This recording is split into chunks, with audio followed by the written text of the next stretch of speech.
Belarus has begun checks on the readiness of its army to deploy tactical nuclear weapons, simultaneously with a drill being carried out by Russia. Russia's defense ministry has announced it's carrying out tactical nuclear weapons drills as part of military exercises. The Kremlin describing the move as a response to Western threats over Ukraine. We've also heard from Moscow that, according to AFP news agency, that it could launch strikes at, quote, British military targets inside Ukraine and elsewhere if Kyiv's forces use British-supplied missiles. In a show of strength, Beijing has showcased its nuclear second strike capability, or the ability to hit back after an enemy launches an initial nuclear attack.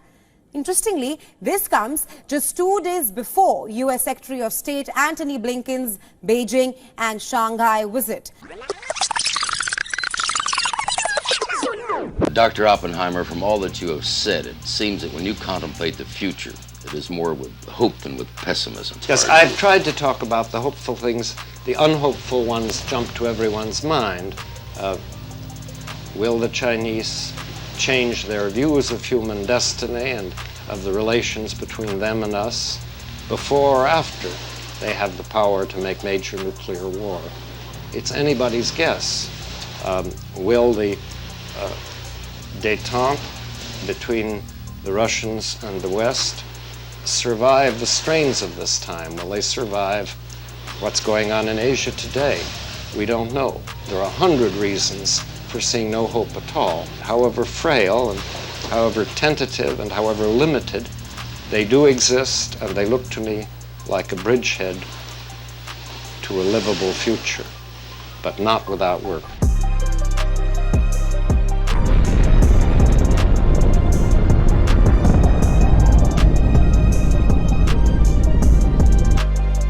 Okay, so the incompetent leadership of the United States is creating a bigger rift between the West and the rest of the world. China and Russia are seeming to be tied at the hip at this point. Putin, Xi are becoming best buddies, constantly visiting each other, having big parades and ceremonies for one another. And Joe Biden has no idea what he's doing. But he's not even running these operations at this point. His mind is shot. Even when he was young and vibrant, his foreign policies were trash. So even if he was younger, he would still be messing things up. But he's sending his crew over there, Antony Blinken and all of these other people. They have no idea what they're doing.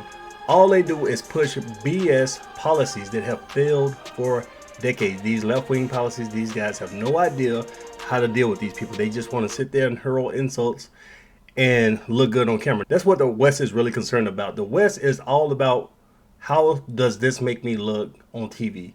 I want to look good on TV. I want to have a good presentation, but they're not really concerned about concrete action, concrete policies like these other nations are. So Putin just went to China again. He's been there over 40 times to visit Xi because, like I said, they're best buddies. They say Trump and Putin are best buddy, but his real best buddy is Xi Jinping over there in Beijing. So Putin went over there to China for a couple of days. They talked about energy, partnerships. You know, they have this unlimited partnership where they'll back each other through thick and thin, through pretty much anything, including war, including the economy. And they're talking about decoupling from the dollar, other countries that they're going to recruit into BRICS, and sovereignty in their region, sovereignty around the world, and pushing against American power and American imperialism. Putin, he went over there and got a king's welcome. He seems pretty popular over there in China. So I know there's a lot of talk in America, even from the Republican Party, about trying to create a rift between Russia and China. I don't think that's going to happen. Even if we had a Republican president, somebody like Vivek, Trump, they're not going to successfully create that rift. And all of this talk about, oh, China, you should tell Putin that he needs to get out of Ukraine. Complete waste of breath, because it'll never happen. But that's the thing about the West with China. The West doesn't know how to deal with China. They seem a bit intimidated at times, and other times they seem completely lost. They're wondering, should we be tough on China or should we kiss China's ass? Remember, he went to California to that conference in San Francisco. Gavin Newsom straight up kissed this man's ass, even cleaned up, got the crackheads and the people doodling on the ground in San Francisco, got them out of there. We don't know what happened to him. I mean, he sent them to the shadow realm or something, but cleaned up the city, kissed Xi Jinping's ass, and Xi Jinping's like, man, I don't care about you. Look, get out of my face. I know folks say, oh, they're just cleaning up this place because all those fancy leaders are coming into town. That's true, because it's true. Then he had a meeting with Trudeau, well, a very, very brief conversation, really, and he basically scolded Trudeau and treated him like his teenage child. Trudeau, again, like I said about the Western leaders, they try to look good on camera. It's all about how do I look on camera and on TV. So Trudeau wasn't really listening at first. He was trying to clap back, and then he realized that China holds far, far more weight than his country does. And he doesn't really know politics without his advisors constantly writing everything down for him. So he didn't really know what to say. He walked away with his tail tucked between his legs, with Xi Jinping being annoyed as hell. Let's take a quick look. Everything we discuss is then leaked to the paper. That's not appropriate. And that's not how the way the conversation was conducted.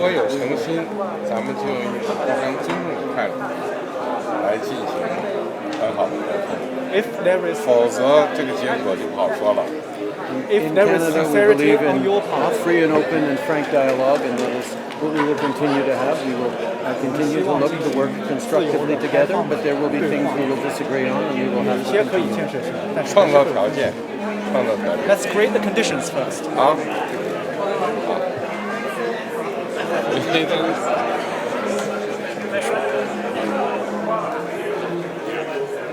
So the U.S.'s new policy over the last year or so has been to constantly trash talk China. So they sent Anthony Blinken over there, Biden Secretary of State, this guy who is completely incompetent and kind of a weirdo, but that's a different story.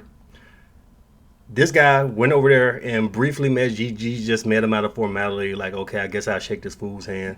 Let's take a look at this clip. Mr. President.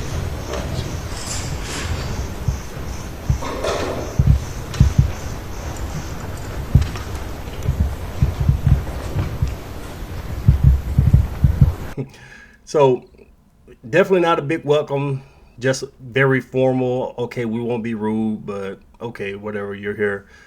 Xi Jinping didn't meet up with him after that. He was basically asking the staff, when is this guy going to leave, man? We don't want him to be here. This is the rumor. Several sources are saying Xi Jinping was asking when Blinken is getting the hell out of China because he's already annoying him. Blinken was over there in Beijing giving speeches against China. He's in the capital of China giving anti-China speeches, talking about, oh, their trading practices are bad. This is communism. Y'all need to clean up your act and be more like the American people. But he actually stopped short of calling Xi Jinping what he wanted to say, which was a dictator, because there was that time when Joe Biden actually called him a dictator. And then Blinken down there had a heart attack. Let's look at this. Mr. President, after today, would you still refer to President Xi as a dictator? This is a term that you used earlier this year. Well, look, he is. I mean, he's a dictator in the sense that he is the guy who runs a country that is a communist country. So they talk all this trash. Oh, China, you're so evil. You're filled with communism. But at the same time, the U.S. trades with China way, way, way more than anybody else. So you talk trash about them, but at the same time, you need their money. You need them to produce your goods and all of that. So you say, oh, you're doing all these bad things. You're helping Russia with Ukraine.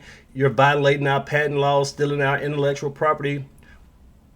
But they won't do anything about it. See, they'll be quick to sanction somebody like Iran, but they won't give China the Iran treatment because they're afraid. Because, again, they're constantly doing business. All these major corporations in the United States are tied up with China, and the United States is also concerned about China's military power. So all they'll do is just talk crap about China, creating a bigger rift between the United States and China, and giving Russia and China all the more reasons to have close relations. But at the same time, the United States say, well, China, please keep doing business. Yeah, you're evil scum, you're communist, but please keep doing business with us. And yeah, people like Xi, people like Putin, they're tired of this. And the global South, who are following these guys, all of these countries, dozens of countries want to join BRICS. A lot of these people are tired of the same rhetoric. That's all you're getting from the United States. If you're not the United States, bitch, you're not a flunky like the Western Europeans. If you're not flunkies and vassal states of the United States, then the United States is just going to shit talk you. And if you're a weaker country, they're going to sanction you. So Putin wasn't the only one traveling. Right before Putin and Xi met up in Beijing, Xi had just finished a trip to Europe. He went to certain countries. He went to 3 countries in Europe. He went over there to visit the EU. When the trip was announced, it was a big deal. Oh, Xi Jinping is coming to Europe. We got to kiss his ass. But the trip didn't go the way that the EU had hoped it would.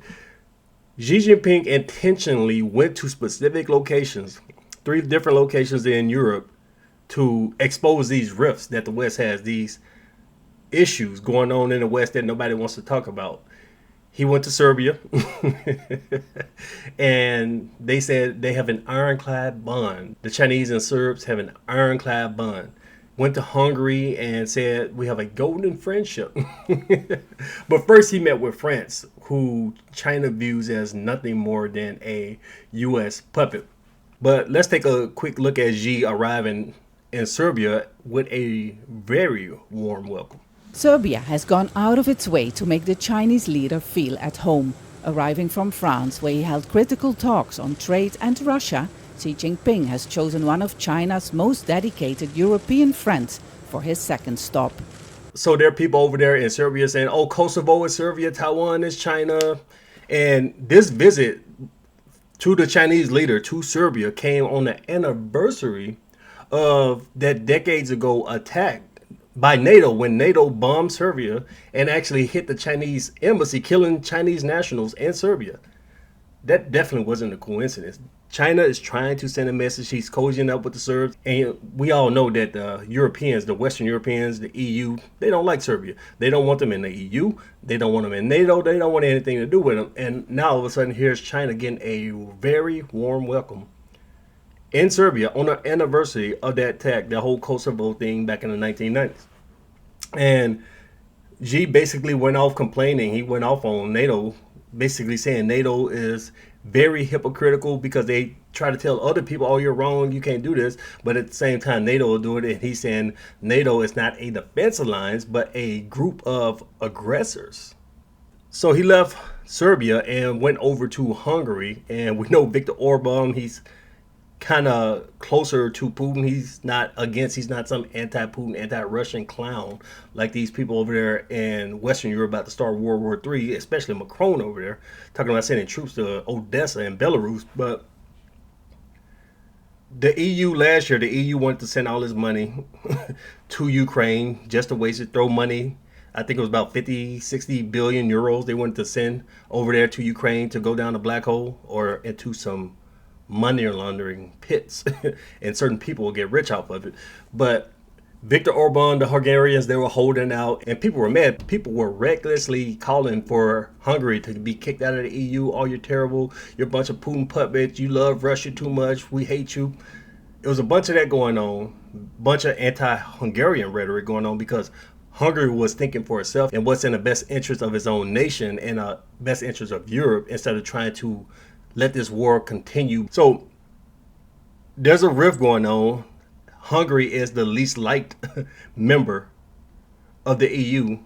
We got the least liked member of the EU, who some of the EU members want to be kicked out of the EU. And then we got the nation that will never be part of NATO and EU. And Serbia, he went over to those two nations just to mess with NATO, just to mess with the US, saying, yeah, I know all of the weaknesses in Europe. That's his message. He's trying to show the United States, I know all of the weaknesses over there in the EU, in Europe, and I can poke those weaknesses and cause problems. But first he went to France, where he received a very warm welcome, a royal welcome. They kissed his ass, had shows for him, gave him expensive gifts. And Macron, he was happy. He was so happy that Xi Jinping came to Paris because he's still trying to prove that Paris is not one of the U.S.'s bitches, that Paris is not just a U.S. vessel, a flunky for the Americans. But nobody buys that. We all know that France is one of the main puppets of the United States. And I'm going to tell you why right now. So he tried to show, oh, yeah, France is strong. But at the same time, what was crazy about that meeting, at the same time he was sitting there with Xi Jinping, we had Ursula von der Leyen at the meeting too. She's sitting at the table too. She is, as some describe, the U.S.'s appointed governor of Europe because, like I said, Western Europe is owned and ran by the United States, and she is somebody who the United States has said, okay, we're going to put you in charge of the EU. So she's sitting there at the table in the middle of the conversation between Xi and Macron. So Macron He was trying to sneak this. He gave Xi some Hennessy because there's an issue with the cognac company over there in China. They got some trading issue going on. So he was trying to sneak just trying to bring up this trading issue. But his babysitter, the U.S. appointed governor of Europe, Ursula, she had to basically bring things back to the American goal. So she started talking about, the rule-based international order, whatever that term is that those left-wing people use, is basically pushing left-wing imperial ideals from an American perspective. So this guy's trying to be all tough, but had an American appointed babysitter with him. 更大变革期，作为这个世界的两支重要力量，中欧双方应该坚持伙伴定位，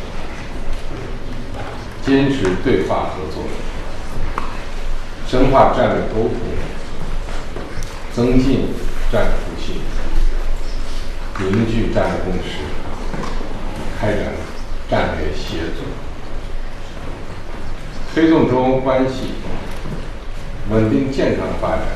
La situation internationale, très clairement, nécessite plus que jamais ce dialogue euro-chinois.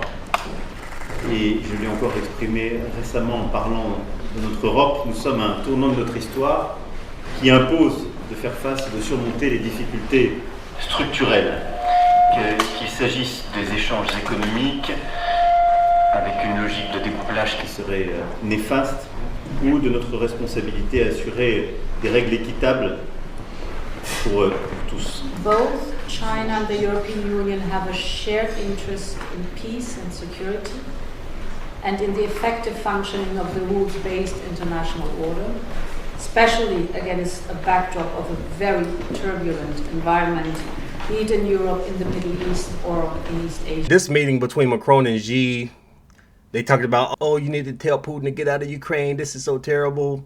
I don't know why they keep trying this. It's not going to work. Telling China to tell Russia to stop, it will never ever work. So China was talking about peace from a Russian perspective, from the Russian point of view. So it didn't work out. It was a complete waste of time for Macron because he looked like a little bitch, and all of this crying and complaining, we need you to do this, do that, didn't work. And even Ursula von der Leyen, pointless. She's sitting there giving all these U.S. talking points basically to no end. Speaking of China, another thing that they were talking about, another thing that Blinken was complaining about and that Macron, they're complaining about, they're saying that China is helping Russia. They're saying that not only is China not telling Putin to stop, but he's actually giving Russia tools and equipment they need, giving them optics, giving them tooling for the tanks, for the jets, giving them mainly semiconductors for all of their missiles, making their missiles even more deadly, even more accurate. Since Russia is sanctioned and can't get these semiconductors from other places, probably Taiwan or somewhere else, they're just getting them from China. And at the same time, China is buying up a ton of Russian gas and Russian oil. So it seems like China is helping Russia without actually publicly acknowledging that they're helping Russia, without sending troops, without directly sending weapons. But we know that China is helping with weaponry because there was a ship spotted in China, a ship that the Russians and North Koreans have been using to ship weapons back and forth. All of a sudden, this ship is in China. So it seems like China is sending weapons and munitions to Russia, but they're doing it through North Korea. So it looks like North Korea is sending all this stuff, but it could be a combination of North Korea and China.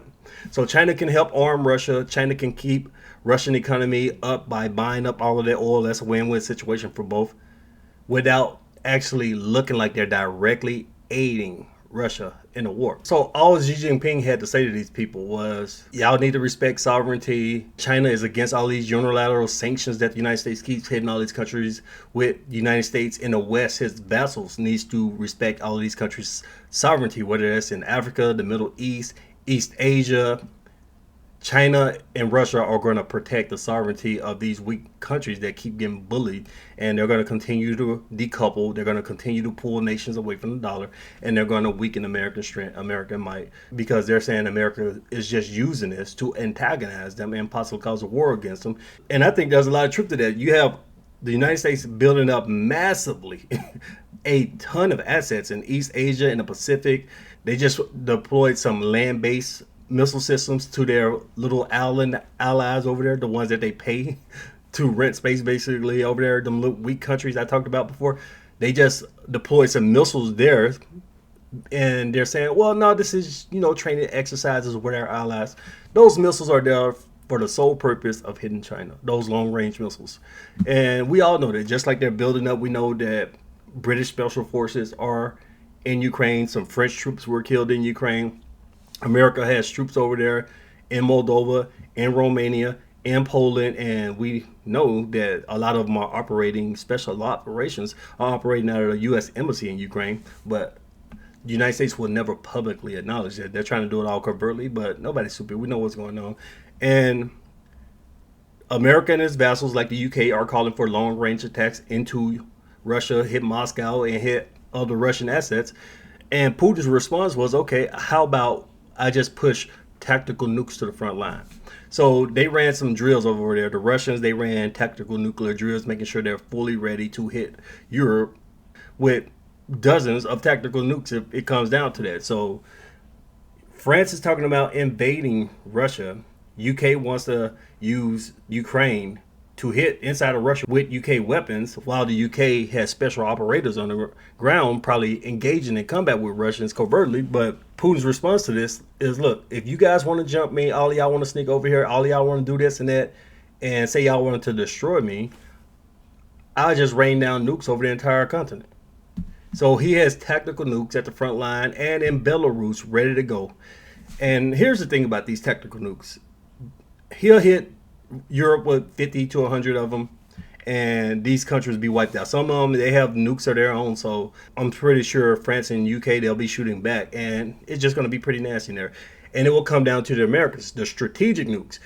If Western Europe gets wiped out by nukes, tactical nukes by the Russians, the question is the United States going to get involved? Because at that point, it's the end of the world. If Russia hits France and Germany, Spain, UK, because of all of this aggression going on both sides, is the United States going to get involved in it? Is the United States going to say, okay, well, let's escalate this thing from a European nuclear war to a global nuclear war, and let's activate our nuclear submarines with our ballistic missiles, and let's activate our ICBMs? Because if that happens, end of the world. Russia is going to launch everything they have at the United States, and the United States is going to launch everything that they have at Russia. And we don't know where China is going to stand with this, because China is also showing off. A few days before Anthony Blinken arrived, China was showing off its ballistic missiles in the submarine, saying, basically trying to send a message like, look, we can hit you anywhere. We can bomb the hell out of the United States with nukes if it comes down to that.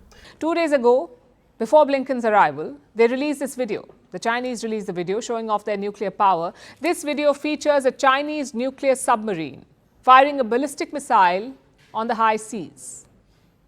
And what kind of missile is this? It's called the JL-2. China unveiled it in the year 2019, and the US sees it as a threat because of its range. If deployed at the right location in the Pacific, this Chinese missile can target the US. It can target the entire western half of America, including high-profile targets like Hawaii and Alaska. Now, we do not know if this was a recent test or if China is just using an old video here, but the message they're trying to convey is quite clear. China is reminding America about its strike capabilities. In fact, the United States is complaining because China has been ignoring them about nuclear proliferation, about weapons reduction.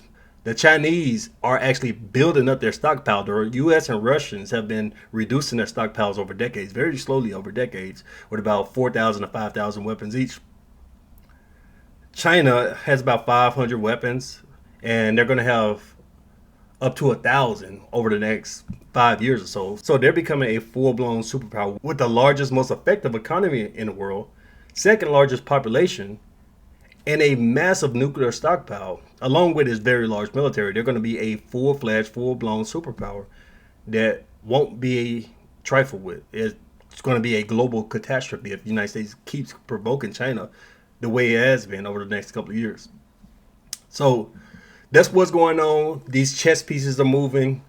Putin and Xi, they're buddies, they're meeting up. They're talking about strengthening their military and economic alliances, while at the same time, Russia has deployed tactical nukes to the front lines in its war in Ukraine, in this war against NATO, basically. Ukraine is just a proxy, a puppet being used, being suckers, being used by NATO to fight Russia. Then the United States has this massive buildup over there in China, and China said, look, we got nukes too. Did you forget? Because if you want to come over here and hit us, we can do nasty stuff to you too. So what's going to happen? We're in some type of nuclear standoff. All the pieces are moving on the board. So we'll see. Hopefully things can diffuse, but I don't know. Let me know what you guys think. Leave your thoughts below. Share the video. Thanks for watching.